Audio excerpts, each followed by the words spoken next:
आज की कहानी दिल्ली शहर से कुछ दूर पड़ने वाले एक बहुत ही छोटे से गांव सोनपुर की है। अजय और विजय दोनों भाई अपने गांव अपने पुश्तैनी घर की देखरेख के लिए पहुंचे। वहां साफ सफाई करते हुए उन्हें शाम हो गई। दोनों भाई घर की साफ सफाई कर कर अभी निकले ही थे कि अचानक उनका रास्ता एक काली बिल्ली ने काट दिया। बड़ा भाई जय शगुन अपशगुन में मानता था, इसीलिए उसने फैसला किया कि वो आज रात वहीं रुकेंगे।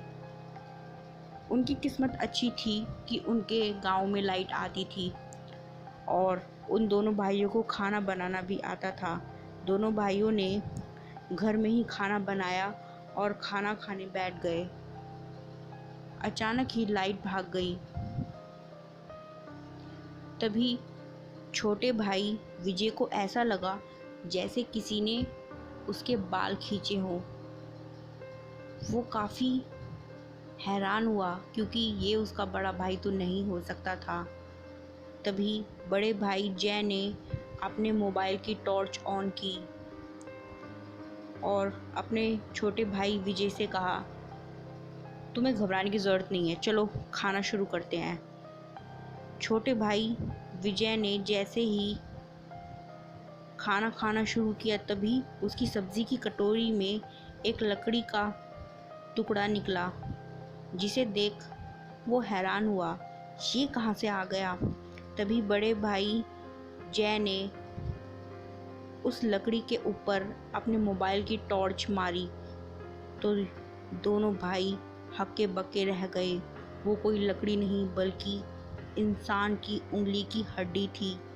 दोनों भाई घबरा गए। अचानक ही बड़े भाई के मोबाइल की टॉर्च अपने आप ही बंद हो गई और जब उसने फिर से अपने मोबाइल की टॉर्च ऑन की तो उन्होंने देखा कि टेबल पर रखा खाना ज़मीन पर पड़ा था और टेबल पर काले जादू का सामान अपने आप ही कहीं से आ गया था। दोनों भाई काले जादू का सामान वहां देख हक्के बक्के रह गए। तभी बड़े भाई विजय ने अपने छोटे भाई को कहा कि वो अपने कमरे में चला जाए। छोटा भाई विजय अपने कमरे में चला गया। अचानक ही जय को अपने छोटे भाई विजय की चीख सुनाई दी और जब वो अपने छोटे भाई के कमरे में पहुंचा तो उसने देखा कि उसका भाई ज़मीन पर बेहोश पड़ा था। उसने अपने छोटे भाई के चेहरे पर पानी छिड़का और उसे होश में लेकर आया। जय ने अपने छोटे भाई विजय से पूछा, भाई तुम बेहोश कैसे हो गए। इस पर छोटे भाई विजय ने कहा, भाई मैंने अभी एक भयानक सी परछाई को देखा जो कह रही थी हम लोग इस घर से ज़िंदा नहीं लौट पाएंगे। भाई मुझे बहुत डर लग रहा है, हम लोगों को यहाँ से अभी के अभी निकल जाना चाहिए। अपने भाई को इतना डरा हुआ देख बड़े भाई जय ने तय किया कि वो लोग अभी के अभी उस घर से निकल जाएंगे। जैसे ही दोनों भाई अपने पुश्तैनी घर से निकलने लगे कि तभी घर के सारे खिड़की दरवाजे जाम हो गए। बहुत कोशिश करने के बाद भी दरवाजे और खिड़की खुल के नहीं दे रहे थे। तभी बड़े भाई जय को भी वही डरावनी परछाई एक कोने में खड़ी नजर आई। वो परछाई उन दोनों को घूर कर देखे जा रही थी। उसकी आंखें चमक रही थी और देखते ही देखते वो परछाई कहीं गायब हो गई। हैरानी की बात ये थी, इतने अंधेरे में भी वो परछाई उन्हें साफ नज़र आ रही थी, जैसे कि वो परछाई चाहती थी कि वो लोग उसे देखें। दोनों भाई काफ़ी डर गए। दोनों भाई पास ही के एक कमरे में जाकर छुप गए। वो परछाई उन्हें पूरे घर में ढूंढती घूम रही थी। उन दोनों भाइयों को पायल की छन छन की आवाज़ सुनाई दी। तो उन्हें ऐसा लगा शायद ये परछाई किसी औरत की है। तभी बड़े भाई विजय को चाचा जी की कही बात याद आई। आज सुबह जब वो चाचा जी से मिला था तब चाचा जी ने बताया था कि कई बार उन्होंने उनके घर की लाइट जली हुई देखी है और कुछ रात के 11 से 12 के बीच किसी परछाई को उनके घर में और छत पर घूमते हुए देखा है। बड़ा भाई जय समझ गया, उनके घर में कुछ तो गड़बड़ है। उनका घर पिछले 5 साल से बंद पड़ा था। हो सकता है इतने लंबे अरसे से बंद पड़े घर में किसी बुरी आत्मा ने अपना कब्जा जमा लिया हो। ये बात अभी साबित नहीं हुई थी, वाकई वो साया किसी इंसान का था या फिर कोई प्रेत आत्मा। दोनों भाई डरे और सहमे उस कमरे में दरवाज़ा बंद करके बैठे थे कि तभी कोई उस कमरे के दरवाजे पर ज़ोर ज़ोर से खटखटाने लगा। दोनों भाइयों ने सोच लिया था कि वो दरवाज़ा बिल्कुल भी नहीं खोलेंगे। तभी उन्हें अपने चाचा जी की आवाज़ सुनी, जो कि उनके बगल वाले घर में ही रहते थे। अरे बेटा अजय, अरे बेटा विजय, तुम्हारी चाची तुम्हें खाना खाने के लिए बुला रही है, चलो जल्दी। उन्हें लगा शायद उनके चाचा जी हैं।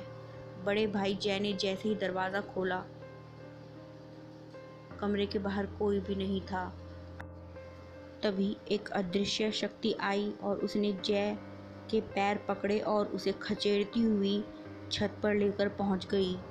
वहीं विजय भी अपने बड़े भाई के पीछे पीछे छत पर पहुंचा तो देखा कि उसका भाई छत के किनारे पर खड़ा था और अपने भाई से कह रहा था, तुम दूर रहो, नहीं तो ये तुम्हें नहीं छोड़ेगी।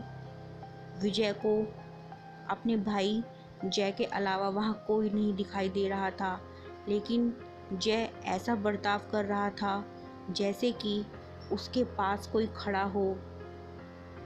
विजय काफ़ी घबरा गया, उसे कुछ समझ नहीं आ रहा था कि वो क्या करे। तभी विजय वापस नीचे घर के अंदर भागकर गया और उसने अपना बैग खोला और अपने बैग में से दादी का दिया हुआ अभिमंत्रित लॉकेट निकाला और उस लॉकेट को लेकर वापस छत पर पहुंचा और वो लॉकेट अपने भाई को दे दिया। अचानक ही उन्हें एक भयंकर चीख सुनाई दी और एक रोशनी जो कि उन दोनों के चक्कर लगाने लगी और कुछ पलों में वो आसमान की तरफ चली गई। दोनों भाई बुरी तरीके से डर चुके थे और वो फटाफट नीचे पहुँचे और उन्होंने अपना सामान बांधा और अपने चाचा जी के घर पर चले गए। जब उन्होंने चाचा जी को इस बारे में बताया तो चाचा जी ने उनसे कहा, बेटा मैंने तुमसे पहले ही कहा था तुम्हारे पुश्तैनी घर में कुछ ना कुछ गड़बड़ है। इस पर चाची जी ने कहा, उस घर में कुछ गड़बड़ नहीं, बल्कि वो घर तो पूरा गड़बड़ है। वो एक भूतिया घर बन चुका है। जिस घर में लंबे अरसे तक पूजा पाठ नहीं होती, उस घर में भूत प्रेत अपना डेरा डाल लेते हैं और यही तुम लोगों के पुश्तैनी घर के साथ हुआ है। अब तुम लोग कभी भी मुड़कर इस घर की तरफ मत देखना, क्योंकि अब ये तुम्हारा नहीं बल्कि उन भूत प्रेतों का घर बन चुका है। यानी कि जय और विजय का पुश्तैनी घर अब एक हॉन्टेड हाउस बन चुका था। अगर आप लोगों को ये वीडियो अच्छी लगी तो प्लीज़ इस वीडियो को लाइक ज़रूर कीजिए और मेरे चैनल को सब्सक्राइब ज़रूर कीजिए। Thank you.